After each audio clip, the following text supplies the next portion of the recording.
Meu nome é Joseph, sou nativo, ensino inglês há mais de 10 anos no Brasil e eu sou mestre em educação. Palavras que você normalmente não usa quando você fala com as pessoas. Temporada 1, episódio 2. Commute, commute, commute. Qual é o significado de commute? Você sabe? It means to travel some distance between one's home and place of work on a regular basis.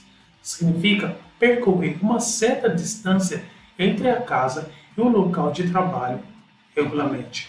Então, responda essa pergunta e escreva em comentário. É importante você responder, porque respondendo você está praticando seu inglês também. How long do you commute to work? How long do you commute to work? Quanto tempo você se desloca para o trabalho? Ask me questions related to English language, about grammar, vocabulary, and presentations. I will be happy to answer them.